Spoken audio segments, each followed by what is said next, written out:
अब जो बातें मैं बताऊंगा बड़ा ध्यान से सुनना दोस्तों, क्योंकि YouTube पे कहीं नहीं मिलेगा। जिस ट्रिक से बता रहा हूं आप ध्यान से समझो। एक ट्रिक के दम पे 4 रिएक्शन आपको ऑटोमेटिक तैयार हो जाएगा। पहला फिटिंग अभिक्रिया, बुटर्स फिटिंग अभिक्रिया, बुटर्स अभिक्रिया और फ्रैंकलैंड अभिक्रिया। एक ट्रिक का इस्तेमाल करेंगे और चारों रिएक्शन खलास करेंगे और हमेशा दिमाग में रह जाएगा। ठीक है, यहां तक कि परिभाषा भी नहीं रटाऊंगा। अगर लगे कि मैं रटा रहा हूं तो तुरंत कमेंट बॉक्स में आप जो चाहे वो लिख देना। ठीक है, इतना कॉन्फिडेंट है मुझे अपने आप पे कि मैं आपको बेहतर सिखा सकता हूं। बस आप अच्छे से देखो, पसंद आए तो शेयर जरूर करना। ठीक है, अब देखो ध्यान से, यहां पे कुछ बातें लिखा हुआ है। जैसे फिटिंग अभिक्रिया कभी भी आएगा, फिटिंग सब जब भी देखोगे एरोमेटिक याद करोगे। एरोमेटिक का मतलब होता है बेंजीन। ठीक है, एरोमेटिक का सबसे अच्छा उदाहरण क्या है? बेंजीन। फिटिंग सब जब भी दिखेगा तो समझ लेना बेंजीन का इस्तेमाल होने वाला है। किसका इस्तेमाल होने वाला? बेंजीन का। फिटिंग अभिक्रिया में बेंजीन का इस्तेमाल होगा। C6H6 होता है, तो H6 में एक कम कर देंगे यश, तो क्या हो जाएगा? कुछ और जुड़ जाएगा, X जुड़ जाएगा। X का मतलब होता है हैलोजन। X का मतलब क्या होता है? हैलोजन। X के जगह पे फ्लोरीन देखने को मिल सकता है, क्लोरीन देखने को मिल सकता है, ब्रोमीन देखने को मिल सकता है और आयोडीन देखने को मिल सकता है, जिसमें से फ्लोरीन का ज्यादातर इस्तेमाल नहीं होता है, इसलिए मत करना। ठीक है, अब आती है बारी R। R जब मैं लिखूं तो R का मतलब एल्किल ग्रुप होता है। क्या होता है? एल्किल ग्रुप या एल्किल समूह। जहां दोस्तों R के जगह पे हम लोग CH3 या फिर C2H5 लिख देते हैं, ज्यादातर CH3 लिखते हैं हम लोग। ठीक है, याद रखना, इतनी बात आपको समझ में आनी चाहिए। अब फिटिंग अभिक्रिया हो चाहे बुटर्स फिटिंग अभिक्रिया हो, उसको कैसे बिना रटे करोगे ध्यान से समझो। फिटिंग जब भी शब्द आएगा तो समझ लेना बेंजीन का इस्तेमाल हुआ है। किसका इस्तेमाल हुआ है? बेंजीन। C6H6 होता है, लेकिन जब हाइड्रोजन जुड़ेंगे तो एक हाइड्रोजन निकलेगा ना दोस्त। तो ये जो आपने लिखा है इसे बोला जाता है, ये हो गया एरोमेटिक हो गया, तो एरोमेटिक को एरिल बोला जाएगा। यहां क्या बोला जाएगा? एरिल। ठीक है, तो एरिल और हैलोजन को बोला जाएगा हैलाइड। क्या बोला जाएगा? हैलाइड। तो हमने एरिल हैलाइड एक बार नहीं बल्कि 2 बार लेना है। एरिल हैलाइड क्या बार लेना है? 2 बार लेना है। C6H5X। ठीक है, 2 बार एरिल हैलाइड लेना है और इसकी अभिक्रिया आपको सोडियम के 2 अणु के साथ कर देनी है। सोडियम के कितने अणु के साथ करनी है? 2 अणु के साथ। ठीक है, ध्यान से समझिएगा, परिभाषा अपने आप तैयार हो जाएगा। बस जो ट्रिक बता रहा हूं समझना, जो काम यहां की हो वही काम यहां करना है। बस जैसे बता रहा हूं समझते जाना। यहां तक कर लोगे, यहां तक जैसे ही होगी तो फिटिंग रिएक्शन आपका क्लियर हो जाएगा। कैसे? अब जब ये अभिक्रिया होती है दोस्तों, जब ये अभिक्रिया होती है तो शुष्क ईथर की उपस्थिति में होती है। किसके? शुष्क ईथर। ठीक है, शुष्क ईथर की उपस्थिति में अभिक्रिया होती है। अब होगा क्या? ध्यान से समझना। अच्छा, मैं आपसे एक चीज पूछना चाहता हूं, ये जो मैं लिखा हूं इसको अगर मैं पलट के लिख दूं तो क्या गलत हो जाएगा? नहीं गलत होगा, मेरी मर्जी है मैं X को पहले लिखूं या पीछे लिखूं। तो मैं एक काम करता हूं, इसके जगह पे मैं इस तरह से लिख देता हूं X C6H5, कोई दिक्कत नहीं होना चाहिए। अब यहां पे क्या होगा? 2X जो है ये वाला, ये 2 सोडियम के साथ जुड़ जाएगा। ये 2X जो है सोडियम के साथ जुड़ जाएगा और क्या बना लेगा? 2 अणु सोडियम X का। X का मतलब Cl लिख सकते हो, Cl के X के जगह पे Cl लिख सकते हो, Br लिख सकते हो, कुछ भी लिख सकते हो, लेकिन आप रिस्क मत लेना, जो लिख रहा हूं वही लिख करके छोड़ देना। अब यहां तक हो गया। अब आपके पास क्या बचा? C6H5 और इधर भी क्या बचा? एक लाइन खींच करके C6H5। यहाँ पे देखो ये क्या है? बेंजीन है, तो बेंजीन क्या लोग हैं? एक और एक 2 हैं। बेंजीन को यहाँ पे क्या बोला जा रहा है? एरिल बोला जा रहा है। तो 2 अणु हो गए एरिल के। कितने? 2 अणु हो गए एरिल के। ठीक है, अब देखो इसकी परिभाषा कैसे बन रही है। कह रहा है कि हमने क्या किया, ए हो गया एरिल और ये हो गया हैलाइड। तो एक एरिल हैलाइड यहाँ, एक एरिल हैलाइड यहाँ, कितने हो गए? 2 अणु हो गए। तो फिटिंग अभिक्रिया की परिभाषा क्या लिख रहा है? जिसमें 2 एरिल हैलाइड शुष्क ईथर की उपस्थिति में सोडियम धातु के साथ क्रिया करके डाई का मतलब 2 बार एरिल बनाते हैं। देखो ये क्या है? एरिल है ना, एरिल है ना, कितने बार है? 2 बार, तो डाई बोलते हैं 2 बार को। क्या बोलते हैं? डाई एरिल बनाता है। ये हो गया इसकी परिभाषा। परिभाषा जो आप रिएक्शन कर रहे हो वहीं से परिभाषा बनेगी, आपको परिभाषा अलग से रटने की जरूरत नहीं है, इसलिए रिएक्शन पे फोकस करना है। ठीक है, अब दोस्तों ईमानदारी से बताना आपको फिटिंग अभिक्रिया क्लियर हुआ या नहीं। अगर फिटिंग अभिक्रिया क्लियर हुआ तो ऑटोमेटिक क्लियर हो गया। गया गया मेरे भाई गया। आपको पास क्या है यहाँ पे? बुटर्स फिटिंग शब्द का अर्थ हो गया बेंजीन, यानी लिखिए C6H5 और लगा देंगे हाइलाइड, तो क्या हो गया? एरिल हैलाइड हो गया। इसको बोलेंगे एरिल, इसको बोलेंगे हैलाइड। एरिल हैलाइड हो गया। अब जब बुटर्स शब्द यूज हो रहा है तो जब याद रखिएगा, एक बार फिटिंग यूज हो और एक बार बुटर्स यूज हो, तो फिटिंग का अर्थ बता दिया ए होता है। बुटर्स जब भी देखोगे तो बुटर्स का अर्थ होता है एल्किल होता है। ठीक है, फिटिंग का अर्थ हो गया एरिल होता है। अब बुटर्स का अर्थ होता है एल्किल। एल्किल का मतलब आर यूज होगा। क्या यूज होगा? आर यूज होगा और यहां आगे लगा दोगे एक्स। यहां तक क्लियर हुआ या नहीं? तो याद रखिएगा बुटर्स जब भी यूज हो, बुटर्स जब भी यूज होगा तो ये लिखना होगा। ठीक है, इसे हमने उल्टा लिखा है जानबूझ के ताकि रिएक्शन आसानी से हो सके। इसे आप चाहो तो क्या लिख सकते हो? आर एक्स भी लिख सकते हो। ठीक है, अब यहां पे जब इतना लिख लोगे तो जो काम यहां की हो वही काम यहां करोगे। यहां सोडियम के 2 अणु लिए गए हैं, तो यहां भी सोडियम के 2 अणु लिए जाएंगे। ठीक है, सोडियम के कितने अणु लिए जाएंगे? 2 अणु लिए जाएंगे। अब यहां पे क्या होगा, इसकी भी अभिक्रिया शुष्क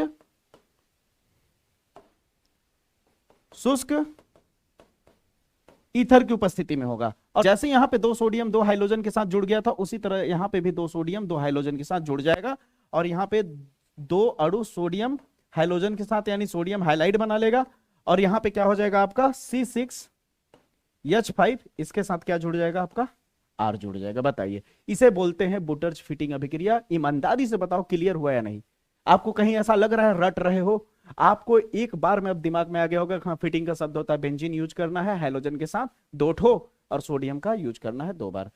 बुटर्ज फिटिंग अभिक्रिया में 2 बार सोडियम बीच में रहेगा ही, एक तरफ एरिल हैलाइड और एक तरफ एल्किल हैलाइड। अब बताओ इसकी परिभाषा क्या बनेगी कि बुटर्ज फिटिंग अभिक्रिया किसे कहते हैं? ऐसी अभिक्रिया जिसमें एक अणु एरिल हैलाइड के तथा एक अणु एल्किल हैलाइड के जब शुष्क ईथर की उपस्थिति में सोडियम धातु के साथ अभिक्रिया करते हैं तो यहां पे क्या बना लेगा? टोलुइन बना लेगा, क्योंकि R के जगह पे क्या है? CH3 रख दोगे। CH3 रखोगे तो क्या हो जाएगा? बेंजीन के ऊपर जब CH3 जुड़ जाता है, बेंजीन के ऊपर जब CH3 जुड़ जाता है तो इसे टोलुइन कहते हैं। ठीक है ना?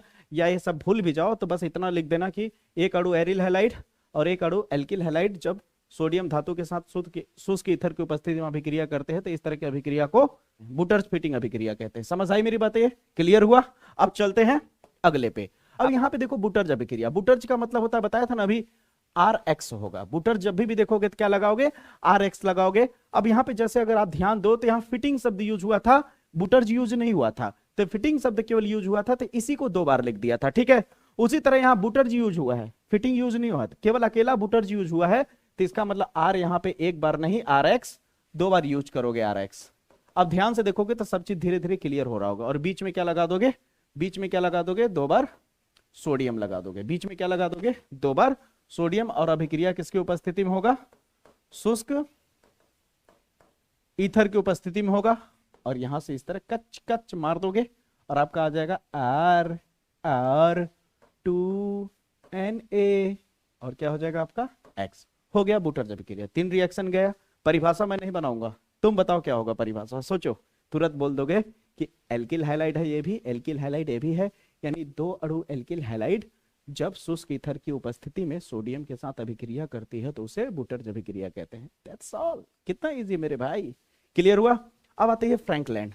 फ्रैंकलैंड अभिक्रिया क्यों इसी के जस्ट नीचे लिखा हूं, उसका कारण है क्योंकि बुटर्ज अभिक्रिया का ही एक रूप होता है। बस फर्क क्या है ध्यान से समझना कि सेम चीज लिखा जाता है, फ्रैंकलैंड में भी सेम चीज लिखा जाता है। बस फर्क क्या होता है ध्यान से समझो। RX यहां भी लिखोगे, RX यहां भी लिखोगे, बस बीच में जहां सोडियम यूज करते हो वहां पे Zn यूज करोगे, जिंक, और जिंक के 1 अणु होगा। यहां आगे 2 नहीं लगाओगे। क्यों? क्योंकि जिंक के ऊपर 2 प्लस होता है तो एक हैलोजन पे माइनस होता है, एक हैलोजन पे माइनस होता है, तो अकेला 2 प्लस है तो दोनों को बैलेंस कर लेता है, इसलिए यहाँ 2 आगे लगाने की जरूरत नहीं है। उसके चक्कर में आप मत पढ़िए जो मैं बोल रहा हूँ, बस इतना दिमाग में रख लीजिए। बस सीरीज बात, जिंक आपको 1 बार लेना है और ये आपस में इस तरह से मिल जाएगा। और ये भी अभिक्रिया किसकी उपस्थिति में हुआ है? शुष्क ईथर की उपस्थिति में होगा अभिक्रिया। अब आपके पास क्या बचा? R क्लियर है। और यहाँ आपका आ जाएगा ZnX2 आ जाएगा, क्योंकि Zn 1 बार, X2 2 बार है। इस अभिक्रिया को कहते हैं फ्रैंकलैंड अभिक्रिया। 4 रिएक्शन कितने स्मूथली और कितने आराम से मैंने क्लियर करा दिया। ये सारे रिएक्शन आप रट रहे होगे, लेकिन अब बताओ रटने की जरूरत पड़ेगी? एक बार ध्यान से देख लिए तो अपने आप दिमाग में आ जाएगा। समझ आई मेरी बातें? अब दोस्तों बात कर लेते हैं अगले रिएक्शन की। अगला रिएक्शन है दोस्तों यहाँ पे गाटरमान अभिक्रिया और सेंडमायर अभिक्रिया, जो कि बहुत ही पॉपुलर, बहुत ही वायरल रिएक्शन है। ठीक है, आप देखो बहुत ही इजी तरीके से आप समझ जाओगे। गाटरमान अभिक्रिया और सेंडमायर अभिक्रिया को साथ में रखने का मतलब यह है, आप तैयारी करना तो इसी सीक्वेंस में करना जिस सीक्वेंस में मैं बता रहा हूं। ठीक है, तो गाटरमान अभिक्रिया और सेंडमायर अभिक्रिया की अगर बात करूं तो दोनों लगभग सेम है। यहां भी बेंजीन डाई एजोनियम क्लोराइड इस्तेमाल हो रहा है, यहां भी बेंजीन डाई एजोनियम क्लोराइड इस्तेमाल हो रहा है, तो सब सेम है, तो नाम अलग अलग क्यों है? वो खेल रहा है उत्प्रेरक यानी कैटलिस्ट। यहां पे उत्प्रेरक और यहां के उत्प्रेरक को ध्यान से देखो तो यहां उत्प्रेरक केवल कॉपर है और यहां उत्प्रेरक कॉपर क्लोराइड यूज हुआ है। अगर केवल कॉपर इस्तेमाल हुआ, ठीक है, केवल कॉपर इस्तेमाल होगा तो गाटरमान, और कॉपर के साथ क्लोराइड लग गया तो क्या हो जाएगा? सेंडमायर। अब आती है बारी कि सेम क्यों है। ध्यान से देखना, जब अभिक्रिया होता है तो इसमें से नाइट्रोजन गैस जो है, ए वाला, ये वियोजित होकर के बाहर निकल जाएगा। ठीक है, केवल नाइट्रोजन गैस बाहर आ जाएगा और आपका क्या बन जाएगा? C6H5 Cl बचेगा केवल और नाइट्रोजन गैस क्या हो जाएगा, मुक्त हो जाएगा। ठीक है, यही सेम काम यहां करना है। जब भी आपको आए तो यही सेम काम यहां भी करना है। नाइट्रोजन को बाहर निकाल देना है, नाइट्रोजन को क्या करना है, बाहर निकाल देना है, नाइट्रोजन गैस को बाहर निकाल देना है। आप लाइन खींचना चाहे तो खींच सकते हैं इस तरह से, नहीं खींचना चाहे तो भी कोई दिक्कत की बात नहीं है। बेंजीन के साथ क्लोरीन आ गया तो क्या हो जाएगा, क्लोरोबेंजीन हो जाएगा। क्या बन गया, क्लोरोबेंजीन, और क्लोरोबेंजीन बन गया और नाइट्रोजन गैस मुक्त हो जाता है। तो इसे कहते हैं गाटर मान अभिक्रिया। कब, जब आपका कॉपर होगा यहाँ पे, और जब आपका दोस्तों यहाँ कॉपर के साथ क्लोराइड हो जाएगा, फॉर्मेट वही सेम है, लेकिन क्या होगा, ये आपका सेंडमायर अभिक्रिया होगा। तब हम लोगों ने 6 रिएक्शन अच्छे से कर लिया। ईमानदारी से बताओ, कहीं आपको ऐसा लग रहा है रटा हुआ, कहीं आपको ऐसा लग रहा है कि अरे यार बहुत ही ज्यादा खचर पचर या बहुत ही अजीबोगरीब सा रिएक्शन है जो पल्ले ही ना पड़ रहा है? ऐसा तो लग नहीं रहा है, बहुत इजी लग रहा होगा। अभी जैसे जैसे हाई लेवल के भी आएंगे वो भी इजी लगेंगे, चिंता मत करिए, मैं आपसे वादा करता हूं, बस आप ध्यान देते रहिएगा। ठीक है, अब चलते हैं अगले रिएक्शन की तरफ। अब दोस्तों बात कर लेते हैं रोजेनमुंड अभिक्रिया और फिंकलस्टीन अभिक्रिया की। बहुत ही पॉपुलर, बहुत ही वायरल रिएक्शन है दोस्तों, बहुत ही मजा आएगा, ध्यान से देखना, बहुत ही एनर्जेटिक रिएक्शन है, आपको रटना नहीं पड़ेगा। सबसे पहले रोजेनमुंड अभिक्रिया में होता क्या है कि आप एसिटिल क्लोराइड का हाइड्रोजन गैस के साथ रिएक्शन कराओगे। किसका, एसिटिल क्लोराइड क्या होता है, CH3COCl होता है, याद रखिएगा। एसिटिल क्लोराइड की अभिक्रिया हाइड्रोजन गैस के साथ कराना बहुत ही इजी रिएक्शन है, और ये अभिक्रिया याद रखना PD और BaSO4 यानी बेरियम सल्फेट जाइलिन की उपस्थिति में, किसके, जाइलिन की उपस्थिति में अभिक्रिया होता है। दोस्तों जब अभिक्रिया होता है तो यहाँ का जो हाइड्रोजन गैस है, ये हाइड्रोजन गैस 2 हिस्सों में टूट जाता है। ठीक है, H और H में, जिसमें से एक क्लोरीन जो होता है एक H के साथ जुड़ जाता है, और क्लोरीन अगर एक H के साथ जुड़ जाएगा तो हाइड्रोजन क्लोराइड बना लेगा, हाइड्रोक्लोरिक बना लेगा, और बाकी जो बचा CH3 और यहाँ पे CO बचा और एक ठो H बचा, तो एक ठो H जाकर के यहाँ पे जुड़ जाता है, तो C और H जाकर के जुड़ गया, हो गया CH, और जो O था वो लग गया। ठीक है, अब यहाँ पे इसे आप जान ही रहे हो क्या बोलते हैं, एसिटल्डिहाइड कहते हैं। क्या कहते हैं, एसिटल्डिहाइड कहते हैं। तो याद रखिएगा रोजेनमुंड अभिक्रिया क्या होता है कि रोजेनमुंड अभिक्रिया में क्या होता है दोस्तों कि एसिटिल क्लोराइड, इसे क्या बोलते हैं, एसिटिल क्लोराइड। ठीक है, तो एसिटिल क्लोराइड की अभिक्रिया जब हाइड्रोजन गैस के साथ PD और BaSO4 या फिर जाइलिन की उपस्थिति में कराई जाती है तो ऐसी अभिक्रिया को रोजेनमुंड अभिक्रिया कहते हैं। इस स्थिति में एसिटल्डिहाइड का निर्माण हो जाता है। ठीक है, याद रखिएगा, बहुत ही प्यारा, बहुत ही सिंपल सा रिएक्शन था। अब आती है बारी फिंकलस्टीन। फिंकलस्टीन बहुत ही इजी, बहुत ही सिंपल सा रिएक्शन है। 10th क्लास में आपने पढ़ा है विस्थापन द्विविस्थापन अभिक्रिया, जिसमें एक्स ए वाला यहाँ पे आ जाता है, ए वाला यहाँ जगह बदल लेते हैं, उसी तरह यहाँ भी है। जैसे एग्जांपल मैं आपको ले रहा हूँ, जैसे मान लो RCl मैंने ले लिया और यहाँ पे पोटेशियम, यहाँ पोटेशियम आयोडाइड ले लिया। ठीक है, अब इसे क्या बोलते पता है, एल्किल हैलाइड हो गया। X के जगह पे जुड़ा है ना Cl, X बोलते हैं ना, बताया था ना, X के जगह पे Cl लिख सकते हो, Br लिख सकते हो, आयोडीन लिख सकते हो। ठीक है, तो ये क्या हो गया, एल्किल हैलाइड, और ये हो गया पोटेशियम आयोडाइड। एल्किल हैलाइड और पोटेशियम आयोडाइड का जब अभिक्रिया कराया जाता है तो एक्चुअली में होता क्या है यहाँ पे कि याद रखना, यहाँ पे जो हाइलोजन है यही है ना हाइलोजन, और यहाँ का हाइलोजन कौन है, आयोडीन। तो ये क्या होते हैं, दोनों एक्सचेंज कर लेते हैं जगह को। ये वाला यहाँ आ जाता है, कहता है चल बेटा तू यहाँ आ जा, और ये वाला यहाँ पहुंच जाता है। समझ आई मेरी बातें, दोनों जगह को एक्सचेंज कर लेते हैं। तो R और यहाँ पे Cl के जगह चला गया I, और जो K है, K के बगल में जो I था वो चला गया, और I की जगह पे कौन आ जाएगा, Cl।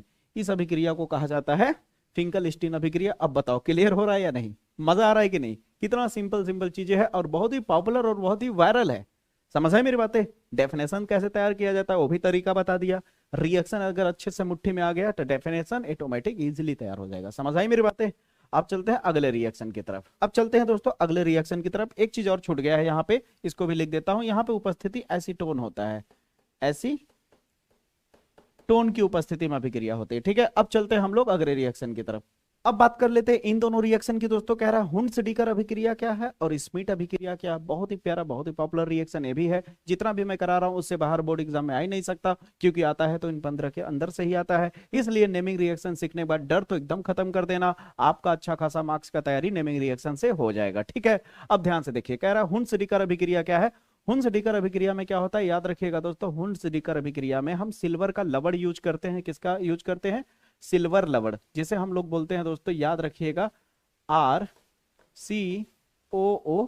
आपका यहाँ पे Ag लगा दीजिएगा, Ag को ही बोलते हैं सिल्वर। ठीक है, तो याद रखिएगा ये क्या हो गया, सिल्वर का लवण हो गया। और सिल्वर लवण की अभिक्रिया अगर ब्रोमीन गैस के साथ अगर करा दिया जाए, ठीक है, किसके साथ करा दिया जाए, ब्रोमीन गैस के साथ, और उपस्थिति रखी जाए कार्बन टेट्राक्लोराइड की, ठीक है, ध्यान से रखिएगा, कार्बन टेट्राक्लोराइड, याद रखिएगा, कार्बन टेट्राक्लोराइड इस्तेमाल कर लिया जाए हुंसडीकर में उपस्थिति के लिए, ठीक है, और इसे गर्म जैसे ही करोगे, क्या करोगे, गर्म करोगे, तो क्या होगा, यहाँ पे ब्रोमीन कितने बार है, 2 बार है, तो दोनों ब्रोमीन टूट जाता है, ब्रोमीन क्या हो जाएगा, दोनों ब्रेक हो जाएगा। अब ध्यान से समझना, एक ब्रोमीन के साथ सिल्वर जाके जुड़ जाएगा, ठीक है, एक ब्रोमीन के साथ क्या जाकर के जुड़ जाएगा, सिल्वर, तो क्या बना लेगा, AgBr बना लेगा, सिल्वर ब्रोमाइड बना लेगा, सुनते जाओ मेरी बात को, क्या बना लेगा, सिल्वर ब्रोमाइड बना लेगा। अब जैसे ही यहां से ए हटेगा, जैसे ये क्या होगा, यहां से हटा, तो यहां पे क्या हो जाएगा, COO जो है ए वाला, ये भी निकल जाएगा और क्या बना लेगा, CO2 बना लेगा, गैस, गैस क्या होता है, उड़ जाएगा ऊपर में, फुर्र हो जाएगा, ठीक है, तो COO क्या बना लिया, गैस, क्योंकि C एक बार हो गया और 2 बार ऑक्सीजन मिलके क्या बना लिया, कार्बन डाइऑक्साइड। अब आपके पास केवल क्या बचा, R बचा और एक ठो Br बचा, क्यों, क्योंकि एक Br तो जा चुका है, एक Br बचा है और ये R बचा है, तो R के साथ जाकर के जुड़ के क्या बना लेता है, RBr बना लेता है, यानी ये क्या हो गया, एल्किल हाइलाइट हो गया, ये हो गया एल्किल। और हाइलाइट क्यों बोला मैंने, क्योंकि हैलोजन है ये, Br क्या है, ब्रोमीन हाइलोजन है, बताया था ना, X जब लिखा होता है तो X की जगह पे आप ब्रोमीन लिख सकते हो, क्लोरीन लिख सकते हो, फ्लोरीन लिख सकते हो, आयोडीन लिख सकते हो। तो ध्यान से समझो, यहाँ पे क्या होता है कि सिल्वर लवण की अभिक्रिया जब कार्बन टेट्राक्लोराइड की उपस्थिति में जब ब्रोमीन की गैस के साथ कराई जाती है तो क्या बना लेता है, एल्किल हाइलाइट बना लेता है, इसे ही बोला जाता है हुंसडीकर अभिक्रिया। बताइए क्लियर हुआ या नहीं, पक्की बात मानो, यहां तक क्लियर है, अगर यहां तक क्लियर है तो चलिए अगले पे चलते हैं। अब स्मीट अभिक्रिया क्या होता है, ध्यान से देखिए दोस्तों, आप एसिटिक अम्ल को जानते होंगे, यानी CH3COOH को, जिसे एसिटिक अम्ल कहा जाता है, क्या कहा जाता है, एसिटिक अम्ल, ये कार्बोक्सिलिक ग्रुप का है, ठीक है, याद रखिए, इसलिए इसे कार्बोक्सिलिक अम्ल भी कह सकते हो, ठीक है। अब इस एसिटिक अम्ल की अगर N3H के साथ अभिक्रिया करा दिया जाए, N3H क्या है, याद रखिएगा, हाइड्रेजोइक है, हाइड्रेजोइक अम्ल है, ठीक है। इसकी अभिक्रिया अगर सांद्र H2SO4 के साथ करा दी जाए, ध्यान से देखिएगा, रिएक्शन में कहीं प्रॉब्लम नहीं आएगा, आप चिंता मत करिए, कहीं रटा हुआ टाइप का नहीं लगेगा रिएक्शन, बहुत ही इजी, आपको पूरी तरह से प्रोडक्ट बना के दूंगा मैं, ठीक है। तो जो आपका यहाँ पे एसिटिक अम्ल है और यहाँ पे हाइड्रोजोइक अम्ल है, इन दोनों की अभिक्रिया जब सांद्र H2SO4 यानी सांद्र सल्फ्यूरिक अम्ल की उपस्थिति में जब अभिक्रिया कराई जाती है, तो देखो क्या होता है, बहुत ही सिंपल सा रिएक्शन है। यहाँ का जो 2 आपका COO है, यानी कार्बन और 2 बार ऑक्सीजन, वो क्या है, कार्बन डाइऑक्साइड बाहर आ जाएगा, क्या हो जाएगा, आपका CO2 क्या हो जाएगा, बाहर निकल जाएगा। जैसे जैसे मैं बता रहा हूँ समझते जाइए, ठीक है। अब आपके पास क्या बचा, यहाँ पे एक हाइड्रोजन बचा। अब जनवा कर रहे हो कि ए हटने से पहले पहले हाइड्रोजन गया होगा, ध्यान दीजिएगा कि यहाँ पे एक हाइड्रोजन आपका बचा हुआ है, ठीक है। अब यहाँ पे जो 3 बार नाइट्रोजन आपको दिख रहा है, कितने बार नाइट्रोजन, 3 बार जो नाइट्रोजन दिख रहा है, जिनमें से 2 नाइट्रोजन नाइट्रोजन गैस बन करके मुक्त हो जाता है, क्या बन करके, नाइट्रोजन गैस बन करके क्या हो जाता है, मुक्त हो जाता है। और आपके पास केवल एक नाइट्रोजन यहाँ बचा हुआ है, एक नाइट्रोजन यहां बचा हुआ है, एक हाइड्रोजन बचा और एक हाइड्रोजन ए बचा हुआ है, ठीक है। तो ये NH और इस H के साथ मिलकर के क्या बना लेता है, NH2 बना लेता है, यानी एक नाइट्रोजन और 2 हाइड्रोजन, ठीक है। तो ये कहाँ आकर के जुड़ते हैं, याद रखिएगा, ये जो आपका CH3 बचा हुआ है, ये जो आपका CH3 बचा हुआ है, इस CH3 के बगल में कौन आ जाएगा, NH2 आ जाएगा। समझ आई मेरी बातें, तो ये आपका क्या हो जाएगा, ये आपका मेथिल एमीन हो जाएगा, क्या हो जाएगा, मेथिल एमीन बन जाएगा, क्या बन जाएगा दोस्तों, मेथिल एमीन बन जाएगी। क्योंकि आपको पता ही है NH3 को क्या बोला जाता है, अमोनिया बोला जाता है, तो एक H गया होगा, इसलिए यहाँ पे क्या करके CH3 के साथ जुड़ा हुआ है, तो जाहिर सी बात क्या हो जाएगा, मेथिल एमीन हो जाएगा, ठीक है। बहुत ही सिंपल, बहुत ही इजी सा था, स्मीट रिएक्शन भी क्लियर हुआ। अब चलते हैं अगले रिएक्शन की तरफ। अब बात कर लेते हैं नाइट्रीकरण अभिक्रिया और रीमर टीमन अभिक्रिया की। अगर नाइट्रीकरण की बात करें तो यहाँ पे नाइट्री शब्द यूज हो रहा है, नाइट्री, नाइट्री याद करिए, मैंने इसके पिछले वीडियो में जब मैं कैसे प्राप्त करें या क्या होता है जब वाले अभिक्रिया, मैंने आपको बताया था कि जब भी नाइट्री शब्द यूज हो रहा है तो पक्का उसका रिएक्शन किसके साथ हो रहा होगा, बेंजीन के साथ हो रहा होगा। याद आया, पुराना वीडियो जिसने देखा होगा वो जान भी रहा होगा। और इसकी अभिक्रिया किसके साथ होती है, नाइट्री जब शब्द यूज करते हैं तो हम लोग HNO3 लेते हैं, क्या लेते हैं, HNO3 जब नाइट्रो शब्द यूज करते हैं या नाइट्री शब्द यूज करते हैं, ठीक है। तो HNO3 और इसकी उपस्थिति हर बार ज्यादातर क्या देखने को मिलता है, सांद्र H2SO4। सच कह रहा हूं नहीं दोस्तों, आप लोगों ने अगर वीडियो देखा होगा तो आपको पता होगा, ठीक है। अब यहाँ पे क्या करते हैं, जो पुराना वीडियो देखे होगे आपको पता होगा क्या होगा, कि यहाँ से केवल और केवल क्या जाता है, याद है, भूले तो नहीं हो ना, केवल NO2 जाता है। और जब ये जा करके कहाँ जुड़ेगा, बेंजीन के पास। और जानबा करते हो जब बेंजीन से कोई भी चीज जुड़ेगा तो बेंजीन पक्का एक हाइड्रोजन निकालेगा, क्योंकि ये जब जुड़ने आएगा तो बेंजीन जगह देगा ना इसको जुड़ने के लिए। इसलिए बेंजीन के हर कोने पे आपको पता है ना कार्बन होता है। क्या होता है, कार्बन होता है। और उस कार्बन के पास क्या होता है, एक हाइड्रोजन होता है। हर कार्बन के पास एक एक हाइड्रोजन है। तो ये जब यहाँ पे आकर के जुड़ेगा तो एक हाइड्रोजन हटाएगा, ठीक है। तो यहाँ पे आकर के जुड़ जाएगा इस तरह से कुछ। ये हो गया बेंजीन आपका, और यहाँ आके आ गया NO2। तो हो गया नाइट्रोबेंजीन, हो गया, क्या हो गया, नाइट्रोबेंजीन। और यहाँ पे आपके पास एक हाइड्रोजन बाहर निकला, एक हाइड्रोजन ए वाला। तो कितने हो गए, एक और एक मिला के 2। और यहाँ पे NO2 जा चुका है, ऑक्सीजन 2 बार जा चुका है, यहाँ 3 बार है। तो बचा कितने बार, 1 बार बचा। तो यहाँ पे 1 बार ऑक्सीजन बचा है केवल, और 2 बार हाइड्रोजन मिलके क्या बना लेगा, पानी बना लेगा। समझ आया मैंने क्या कहा, क्योंकि यहाँ पे देखिए ना, आप खुद ही सोचिए, NO3 है तो N यानी 1 बार नाइट्रोजन चला गया, O3 है जिसमें से 2 बार ऑक्सीजन चला गया, 1 बार बचा ना। तो 1 बार ऑक्सीजन और 2 बार हाइड्रोजन मिलके क्या बना लेगा, पानी बना लेगा। यानी आप इसकी परिभाषा में आप कह सकते हो कि ऐसी अभिक्रिया जहां पे बेंजीन और नाइट्रिक अम्ल, ये क्या है, नाइट्रिक अम्ल है, बेंजीन और नाइट्रिक अम्ल सांद्र सल्फ्यूरिक अम्ल की उपस्थिति में अभिक्रिया करता है तो क्या बना लेता है, नाइट्रोबेंजीन बना लेता है। इसे ही नाइट्रीकरण अभिक्रिया कहते हैं। बताइए क्लियर हुआ या नहीं, पक्की बात मानो क्लियर हुआ, कोई दिक्कत तो नहीं आ रहा है। देख लीजिए कितने सारे रिएक्शन मैंने क्लियर कर दिया, लेकिन कहीं भी आपको, जहां तक मेरे को पूरा उम्मीद है कि आपको कहीं भी आपको बहुत ज्यादा अभी डगमगाए नहीं होंगे, आप कहीं भी आपको बहुत ज्यादा कठिन लगा नहीं होगा। तो अब तो वीडियो को दोस्तों तक जरूर शेयर करना होगा, और चैनल पर नए होगे तो सब्सक्राइब करके बेल आइकन प्रेस कर लो। इसी तरह के हर एक कठिन चीजों को आसान बना के आप तक पहुंचा रहा हूं, ताकि आपकी एग्जाम की तैयारी स्मूथली तरीके से बिना प्रेशराइज हुए आपकी एग्जाम की तैयारी हो सके, बिना रटे। ठीक है दोस्तों, तो आगे बढ़ते हैं। तो अब बात कर लेते हैं राइमर टीमन अभिक्रिया, जो कि बहुत ही वायरल, बहुत ही पॉपुलर है। ये बात आप खुद जान रहे होगे, बताने की जरूरत नहीं है। जितना मैं लेके आया हूं ना, उसको मुझे बताने की कोई जरूरत नहीं है, आप खुद जान रहे हो कि कौन कौन इंपॉर्टेंट है। बस आपको करने में दिक्कत आ रहा था, और वो दिक्कत मैंने खत्म कर दिया।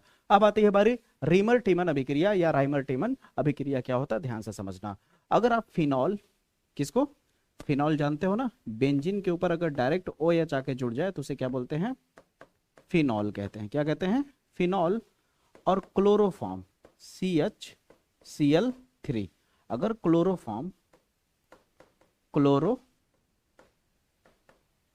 की अगर बात करो तो फिनॉल और क्लोरोफॉर्म, और साथ में सोडियम हाइड्रोक्साइड, ठीक है। और उसके 3 अणु। क्यों 3 अणु लिया, क्योंकि क्लोरीन 3 बार है, इसलिए सोडियम को 3 बार होना जरूरी है, क्योंकि जुड़ेगा ना। तो यहाँ पे सोडियम हाइड्रोक्साइड, यहाँ पे सोडियम हाइड्रोक्साइड ले लिया, ठीक है। और इसकी अभिक्रिया याद रखिए 333 केल्विन टेम्परेचर पे होगी। 333 केल्विन टेम्परेचर जो होगा, इसे उच्च ताप कह सकते हैं। जब कभी भी आप टेम्परेचर भूल जाओ, अगर आप कितना टेम्परेचर याद करोगे, बहुत सारे अजीबोगरीब नंबर होते हैं, तो आप वहां पे या तो डेल्टा इस तरह से तीर, इस तरह से त्रिभुज का सिंबल लगा देना, मतलब पता चल जाएगा एग्जामिनर को कि हाँ हीट किया जा रहा है, गर्म किया जा रहा है, ठीक है। बहुत ज्यादा ये करना हो तो उच्च ताप भी लिख सकते हो, कोई दिक्कत की बात नहीं है। ज्यादातर हाई टेम्परेचर ही जब दिया रहता है तभी लिखा जाता है, नहीं तो नॉर्मल टेम्परेचर यहाँ लिखने की जरूरत पड़ती नहीं है। तो यहाँ तक क्लियर हुआ ना, मजा आया ना। अब देखो बहुत ही अच्छी अच्छी बात बताऊंगा, ध्यान से समझोगे तभी सीख पाओगे, ठीक है। अब आगे ध्यान से देखो, जिस तरह से आप केमिस्ट्री को अच्छे से सीख रहे हो, अगर फिजिक्स अच्छे से आप डेरिवेशंस, न्यूमेरिकल हर एक चीज सीखना चाहते हो, तो फिजिक्स वाले प्लेलिस्ट में जाकर के आप देखो, बिना रटाए हर एक चीज को फील कराया हूं, समझाया हूं। आपको ऐसा फील होगा कि आपको पहली बार ऐसा लगेगा फिजिक्स और केमिस्ट्री से प्यार हो जाएगा मेरे भाई। अब इसकी अभिक्रिया कैसे होगी, ध्यान से देखो। देखने में बहुत ही अजीबोगरीब लग रहा है, लेकिन बहुत ही सिंपल बना दूंगा मैं। अब इस रिएक्शन का देखिए पोस्टमार्टम करता हूं, ध्यान से समझिए। यहाँ पे आप ध्यान देंगे तो NaOH कितने बार है, 3 बार। NaOH NaOH NaOH कितने बार है, 3 बार। अब यहाँ पे देखिए 3 बार सोडियम है, कितने बार सोडियम है, 3 बार सोडियम। अब 3 बार सोडियम जो होगा, ये तीनों क्लोरीन को ले जाता है। समझ आई मेरी बात है, तीनों सोडियम तीनों क्लोरीन के साथ जुड़ जाएगा, तो क्या हो जाएगा, तब यहाँ पे 3 बार सोडियम के साथ क्या हो गया, 3 बार क्लोरीन आ गया। देखिए यहाँ 3 आगे लगाने का मतलब होता है सोडियम भी 3 बार हो गया और क्लोरीन भी 3 बार हो गया। यहाँ तक क्लियर हुआ।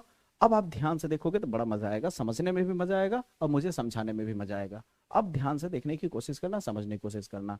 यहाँ पे क्या बचा है, OH OH OH बचा है कि नहीं, क्लियर है यहाँ तक। अब आपसे जो मैं कह रहा हूँ वो बड़ी खास बात बताने जा रहा हूँ, बस ध्यान देना। यहाँ पे आपके पास क्या है, ये देखिए, ये आपका फिनॉल है। क्या है, फिनॉल है। अब सुनते जाइए मेरी बात को, ध्यान दीजिए। और यहाँ पे क्या है आपका, CH है। क्या है दोस्तों, CH। और यहाँ का एक ऑक्सीजन, यहाँ का एक ऑक्सीजन, 3 बार OH OH OH है ना, तो एक ऑक्सीजन यहाँ पे CH के साथ जाके जुड़ेगा। किसके साथ जाके जुड़ेगा? CH के साथ। तो जैसे ही CH के साथ जुड़ेगा तो यहाँ पे क्या आ जाएगा आपका? CHO आ जाएगा। आएगा कि नहीं? देखिए CH और एक ऑक्सीजन ऐड होगा तो क्या हो जाएगा? CHO हो जाएगा। ठीक है, और आपको पता है कि जैसे ही ए यहाँ आकर के जुड़ा होगा इसके पास, तो यहाँ से एक हाइड्रोजन निकला होगा। हाँ या ना में जवाब चाहिए। क्या निकला होगा? एक हाइड्रोजन निकला होगा। तो एक हाइड्रोजन ए और एक हाइड्रोजन ए, कितने हाइड्रोजन हो गए? 2 हाइड्रोजन हो गए। और OH कितने बचे हैं? 2 OH, क्योंकि ए वाला OH जा चुका है। ये हाइड्रोजन यहाँ लिख दिया और इसका जो निकला था हाइड्रोजन यहाँ लिख दिया। ठीक है, सोडियम यूज हो चुका है, क्लोरीन यूज हो चुका है, ये भी जा चुका है। अब हमारे पास 2 OH बचे हुए थे, वो भी यहाँ लिख दिया। तो H प्लस और OH माइनस मिलके क्या बनाता है? पानी। H प्लस OH मिलके क्या बनाता है? पानी। यानी यहाँ पे क्या बन गया आपका? पानी भी बन रहा है। और पानी के कितने अणु बन रहे हैं? 2 अणु बन रहे हैं। कितने बन रहे हैं पानी के? पानी के कितने अणु बन रहे हैं? 2 अणु बन रहे हैं। इसी अभिक्रिया को रीमर टीमन अभिक्रिया या फिर राइमर टीमन अभिक्रिया कहा जाता है। इतना सा इजी सा रिएक्शन है। ठीक है, लेकिन अगर आप डायरेक्ट करोगे, डायरेक्ट समझोगे तो बहुत दिक्कत आएगा समझने में। ठीक है, आपको अजीबोगरीब लगेगा, लेकिन पोस्टमार्टम कर दिया है, एक एक चीज आपको समझ में आ गई होगी। एकदम अच्छे से इसको दिमाग में बैठा लो। ठीक है, अब चलते हैं अगले रिएक्शन की तरफ। अब बात कर लेते हैं दोस्तों फ्रीडल क्राफ्ट अभिक्रिया की। फ्रीडल क्राफ्ट अभिक्रिया भी बहुत ईजी लगेगा। फ्रीडल क्राफ्ट अभिक्रिया में क्या होगा? आप एक सिंपल सा बेंजीन लेना। जब भी फ्रीडल क्राफ्ट अभिक्रिया लिखना तो एक सिंपल सा बेंजीन लेना, और बेंजीन की अभिक्रिया याद रखिए किसके साथ कराना है, ध्यान दीजिएगा। बेंजीन की अभिक्रिया आप नॉर्मल आप CH3Cl के साथ करा दीजिएगा। CH3 को एल्किल बोलते हो, R की जगह पे लिखा है मैंने। ठीक है, एल्किल हाइलाइट भी बोल सकते हो। अगर आप शॉर्ट फॉर्म में लिखना चाहो तो RCl भी लिख सकते हो, RX भी लिख सकते हो, कोई दिक्कत की बात नहीं है। ठीक है, और अगर CH3Cl लिख दोगे तो क्या हो जाएगा आपका? तो इसका नाम क्या हो जाएगा? आईयूपीएसी नाम अगर लिखोगे तो इसका क्या हो जाएगा? क्लोरोमेथेन हो जाएगा। क्या हो जाएगा? क्लोरोमेथेन हो जाएगा। इसकी अभिक्रिया निर्जल AlCl3 के साथ करानी होगी। ठीक है, निर्जल AlCl3 के साथ जब अभिक्रिया कराओगे तो आप खुद जान रहे हो कि यहाँ से ब्रेक हो जाएगा, क्लोरीन निगेटिव होता है और ये पॉजिटिव होता है। तो यहाँ पे क्या होगा? एक क्लोरीन जाएगा बेंजीन से जुड़ने। अब बेंजीन से क्लोरीन जाएगा जुड़ने, तो जाहिर सी बात है जब बेंजीन से क्लोरीन जुड़ेगा तो बेंजीन जगह देगा जुड़ने के लिए। तो जगह देने के लिए क्या करेगा? बेंजीन एक हाइड्रोजन निकालेगा। तो यहाँ पे क्या होगा? ध्यान दीजिएगा। जैसे मान लीजिए हो गया हमारा बेंजीन। ठीक है, मान लीजिए इस जगह पे क्लोरीन आ रहा है जुड़ने, तो यहाँ से हाइड्रोजन एक निकलेगा और यहाँ पे आके कौन जुड़ जाएगा? क्लोरीन। तो हो जाएगा क्लोरोबेंजीन। और जो हाइड्रोजन एक ठो निकला था ना, वो हाइड्रोजन CH3 के साथ जुड़ जाएगा। तो 3 बार हाइड्रोजन था, एक ठो हाइड्रोजन और आ गया तो क्या हो जाएगा? CH4 हो जाएगा। इसे ही बोला जाता है आपका फ्रीडल क्राफ्ट अभिक्रिया। कितना बच्चा लग रहा होगा, हर एक रिएक्शन आपको इजी लग रहा होगा। कोई भी रिएक्शन आप देख लो, जितना भी मैंने अभी तक कराया, सारे रिएक्शन आपको बहुत ही बेसिक, बहुत ही इजी लगेंगे। क्यों? क्योंकि कहीं भी मैं आपको फंसा नहीं रहा हूं, उलझा नहीं रहा हूं चीजों में, इसलिए हर एक चीज स्मूथली आपको मक्खन की तरह क्लियर हो रही है। ठीक है, अब क्लीमेंसन अभिक्रिया ध्यान से देखो। आपको न जाने कितने लोग इसको कितना डिफिकल्ट करके बनाए होंगे, बताए होंगे, लेकिन अभी आपको सबसे बेसिक और सबसे इजी रिएक्शन लगेगा। आप खुद देखना, ध्यान से देखो। क्लीमेंसन अभिक्रिया में क्या होता है? जब इसकी परिभाषा लिखते होगे, इसकी परिभाषा लिखते होगे कि कार्बोलिन समूह, कार्बोलिन समूह का मतलब समझते हो ना? कार्बोलिन ग्रुप बताया हूं ना मैं, मेरा वीडियो देखा है ना ऑर्गेनिक वाला 1 शॉट, इसे ही बोलते हैं कार्बोलिन ग्रुप। ठीक है, अगर यहाँ एक जगह R जुड़ जाए, एक जगह H जुड़ जाए तो क्या बोलते हैं? एल्डिहाइड बोलते हैं। दोनों जगह H जुड़ जाए, यहाँ भी H यहाँ भी H, तो फॉर्मेल्डिहाइड बोलते हैं। और दोनों जगह R जुड़ जाए तो कीटोन बोलते हैं। याद आया ना? क्लियर है ना ये सब चीजें? तो ध्यान से समझना। अगर हम कार्बोलिन ग्रुप की अभिक्रिया नवजात हाइड्रोजन के 4 अणु के साथ अगर करा दें, नवजात हाइड्रोजन किसे कहते हैं? जब हाइड्रोजन को इस तरह के ब्रैकेट में रखा जाए तो नवजात हाइड्रोजन कहते हैं, बर्निंग हाइड्रोजन है एक तरह का। ठीक है, तो इसकी अभिक्रिया 4 अणु के साथ, 4 हाइड्रोजन के अणु लेके इसकी अभिक्रिया कराई जाए। ठीक है, और किसकी उपस्थिति में? Zn, याद रखिएगा, Zn और मरकरी लिया जाए। ठीक है, इन दोनों का मिश्रण लेकर के याद रखिए, और किसके? और एक और चीज लिया जाएगा HCl की उपस्थिति में। ठीक है, उपस्थिति यानी उत्प्रेरक का काम करता है, अभिक्रिया को तेज कराने का, अभिक्रिया को संपन्न कराने का, अभिक्रिया को फास्ट कराने का काम करता है। ठीक है, तो यहाँ पे हम क्या कर रहे हैं? ये हो गया हमारा कार्बोलिन ग्रुप। क्या हो गया? कार्बोलिन ग्रुप। और ये हो गया 4 नवजात हाइड्रोजन। ठीक है, अब इसकी अभिक्रिया जब कराओगे तो यहाँ से ऑक्सीजन को तोड़ देता है, ऑक्सीजन डायरेक्टली हटा देता है। अब चैन शब्द यूज हुआ है ना, अब चैन में क्या बताया था? अब चैन में क्या होता है? हाइड्रोजन जुड़ता हुआ नजर आएगा और ऑक्सीजन निकलता हुआ नजर आएगा। वही चीज आपको दिख भी रहा होगा। देखिए यहाँ से ऑक्सीजन निकलता हुआ नजर आ रहा है और हाइड्रोजन जुड़ता हुआ नजर आ रहा है। जैसे ही ऑक्सीजन निकलेगा तो यहाँ 2 बॉन्ड खाली हो जाएगा। इन दोनों बॉन्ड को भरने के लिए कौन आएगा? हाइड्रोजन आएगा। कौन आएगा? हाइड्रोजन आएगा। तो यहाँ पे आपका क्या बन जाएगा, इस तरह से यहाँ पे जो 2 बॉन्ड खाली था यहाँ एक हाइड्रोजन हो जाएगा, यहाँ भी एक हाइड्रोजन हो जाएगा, ठीक है। और आपका यहाँ पे क्या बन जाएगा, 2 हाइड्रोजन बच गया और ऑक्सीजन आया तो क्या बना लिया, पानी बना लिया, ठीक है। ये तो फार्मूला है, ये तो फार्मूला है, लेकिन जब आप क्लीमेंसन आप चयन अभिक्रिया करोगे तो इसे तो लिखोगे नहीं, आपको कोई एग्जाम्पल देना होगा। तो सबसे बेस्ट एग्जाम्पल है आप फॉर्मेल्डिहाइड यूज कर देना। क्या यूज कर देना, अगर दोनों तरफ एच लगा दोगे इस तरह से, बोले थे ना दोनों तरफ एच लग जाएगा तो क्या हो जाएगा, फॉर्मेल्डिहाइड हो जाएगा। क्या हो जाएगा, फॉर्मेल्डिहाइड हो जाएगा।